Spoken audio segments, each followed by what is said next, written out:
এবার এই গাজার লড়াইটা গাজায় না হয়ে আমেরিকার মাটিতে হবে, তাহলে হয়তো আপনারা একটু চমকে যেতে পারেন, ভাবতেও পারেন যে এটা আবার কেমন কথা। কোনো প্যালেস্তিনীয় থেকে রাষ্ট্রপুঞ্জের এই সাধারণ সভায় অংশগ্রহণ করতে বা প্রতিনিধিত্ব করতে দিতে চাইছে না ট্রাম্প প্রশাসন। অর্থাৎ রাষ্ট্রপুঞ্জের এই বিশেষ সাধারণ সভায় একতরফাভাবে ইসরায়েলি বক্তব্য রাখবে এবং প্যালেস্তিনিদের কোনো বক্তব্য থাকবে না। ব্রিটেন এবং ফ্রান্সের মতো দেশগুলো ঠিক করেছে এই রাষ্ট্রপুঞ্জের এই মঞ্চকে তারা প্যালেস্তাইনের জন্য কাজে লাগাবে। মার্কিন বিদেশ সচিব মার্কো রুবিও সরাসরি বলে দিয়েছেন যে আমেরিকার মাটিতে দাঁড়িয়ে যদি প্যালেস্তাইনকে পৃথক দেশের স্বীকৃতি দেয়া হয় তাহলে তারাও কিন্তু ছেড়ে কথা বলবেন না।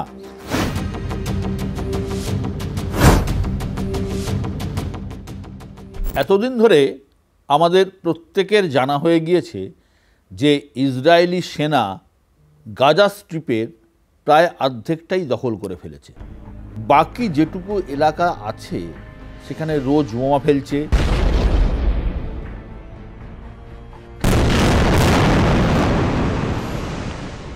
আর বাসিন্দাদের বলছে গাজা ছেড়ে আরও দক্ষিণ দিকে চলে যেতে।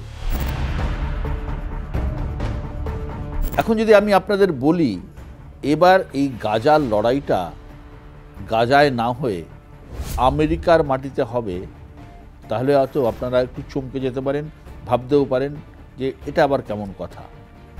কোথায় গাজা আর কোথায় আমেরিকা? এই লড়াই আমেরিকার মাটিতে হবে কি করে? হ্যাঁ, এই লড়াইটা বোমা গুলি বন্দুকের লড়াই নয়, এই লড়াইটা কূটনীতির লড়াই।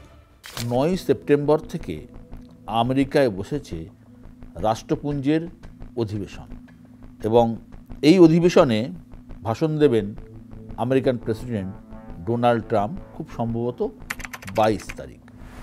পৃথিবীর প্রায় সব দেশের প্রতিনিধিত্ব থাকবে আমেরিকায় বসা রাষ্ট্রপুঞ্জের এই অধিবেশনে এবং এই অধিবেশনের পরিস্থিতি যেদিকে যাচ্ছে তাতে আলোচনার কেন্দ্রবিন্দুতে থাকতে পারে ইসরায়েল এবং এই প্যালেস্তিনিদের লড়াই এবং ইউরোপের দেশগুলো যারা এই ইস্যুতে সমালোচনা করে যাচ্ছে দীর্ঘদিন ধরেই, তারা যদি সাহস দেখাতে পারে তাহলে গাজায় শান্তি ফেরানোর জন্য কোনো সমাধান সূত্র হয়তো বেরিয়ে আসবে এই সভা থেকে। আমেরিকার প্রেসিডেন্ট নির্বাচনের আগে ডোনাল্ড ট্রাম্প যখন নির্বাচনী প্রচার করছিলেন তখন আপনাদের হয়তো মনে আছে যে হঠাৎ করে কান ধরে বসে পড়লেন ট্রাম্প, আর দেখা গেল কান দিয়ে রক্ত পড়েছে। সেই সময় ট্রাম্পকে চালানো গুলি তার কান ছুঁয়ে বেরিয়ে গিয়েছে।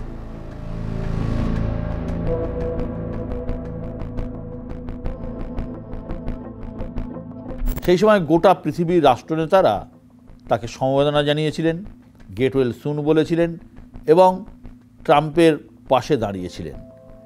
এবং এই রাষ্ট্রনেতাদের মধ্যে সাধারণ মানুষ ছিলেন, বিভিন্ন সংগঠনের নেতা ছিলেন। এদের মধ্যে উল্লেখযোগ্য নাম ছিল প্যালেস্তিনিয়ান অথরিটির প্রেসিডেন্ট মেহমুদ আব্বাস। ট্রাম্প তার জবাবও দিয়েছিলেন তার টুইটে।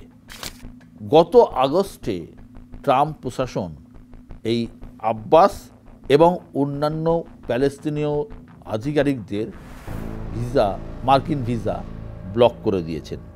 অর্থাৎ তারা কেউই এখন আর আমেরিকায় ঢুকতে পারবেন না। অর্থাৎ কোনো প্যালেস্তিনীয় থেকে রাষ্ট্রপুঞ্জের এই সাধারণ সভায় অংশগ্রহণ করতে বা প্রতিনিধিত্ব করতে দিতে চাইছে না ট্রাম্প প্রশাসন। গত বছর দিয়েছিল, এবছর দেবে না। অর্থাৎ রাষ্ট্রপুঞ্জের এই বিশেষ সাধারণ সভায় একতরফাভাবে ইসরায়েলি বক্তব্য রাখবে এবং প্যালেস্তিনিদের কোনো বক্তব্য থাকবে না। এই রকম একটা পরিস্থিতিতে আমেরিকাকে চাপে ফেলতে পাল্টা একটা কৌশল নিতে পারে ইউরোপীয় দেশগুলি। ব্রিটেন এবং ফ্রান্সের মতো দেশগুলো ঠিক করেছে এই রাষ্ট্রপুঞ্জের এই মঞ্চকে তারা প্যালেস্তাইনের জন্য কাজে লাগাবে। ব্রিটেন, ফ্রান্স, বেলজিয়াম সহ ইউরোপের আরও বেশ কয়েকটি দেশ ঠিক করছে যে এই রাষ্ট্রপুঞ্জের মঞ্চ থেকে হয়তো পারবে না, তারা রাষ্ট্রপুঞ্জের এই সাধারণ সভাকে কেন্দ্র করে তারা প্যালেস্তিনিকে একটা দেশ হিসাবে স্বীকৃতি দেবে। এখন ব্রিটেন, ফ্রান্স, বেলজিয়াম যে স্বীকৃতি দিলেই বিরাট কিছু হয়ে যাবে এমন কথা নয়, কিন্তু কূটনীতির বাজারে যথেষ্ট সাড়া পড়ে যাবে। এক্ষেত্রে ব্রিটেন আর ফ্রান্সের সঙ্গে পাশাপাশি দাঁড়িয়েছে কানাডা, অস্ট্রেলিয়ার মতো দেশও। তারাও কিন্তু প্যালেস্তাইনকে দেশ হিসেবে স্বীকৃতি দিতে চায়।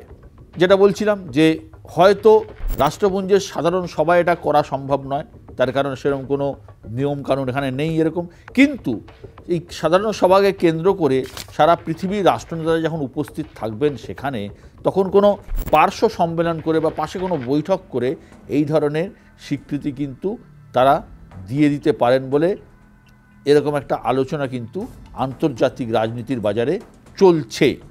এখন এমনটা হতেই পারে মার্কিন প্রেসিডেন্ট ডোনাল্ড ট্রাম্প বা ইসরায়েলের প্রধানমন্ত্রী বেঞ্জামিন নেতানিয়াহু যখন তারা রাষ্ট্রপুঞ্জের সাধারণ সভায় রয়েছেন, পাশে আরেকটা কোনো একটা জায়গায় একটা ছোট্ট পার্শ্ব বৈঠক করে ইউরোপের এই নেতারা তারা আলোচনা করে প্যালেস্তাইনকে স্বীকৃতি দিলেন এবং কিভাবে ইসরায়েল গাজার নিরীহ মানুষদের হত্যা করছে এবং কিভাবে এত কিছুর পরেও আমেরিকা ইসরায়েলের পাশে দাঁড়াচ্ছে, এই নিয়ে আলাপ আলোচনা করে আমেরিকার মাটিতে দাঁড়িয়েই আমেরিকাকে চাপে ফেলে দিলেন।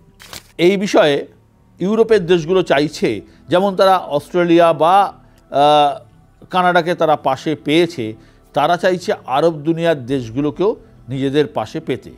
যেমন ইউএই অর্থাৎ সংযুক্ত আরব আমিরশাহী, কাতার, সৌদি আরব, তাদেরকে তারা পাশে চাইছে এবং এই দেশগুলো কিন্তু কৌশলগতভাবে, রাজনৈতিক কৌশলগতভাবে আমেরিকার বন্ধু রাষ্ট্র এবং এই কারণেই ব্রিটেনের বিদেশমন্ত্রী ডেভিড ল্যামি গত কয়েকদিন ধরে এই দেশগুলো সফর করেছেন।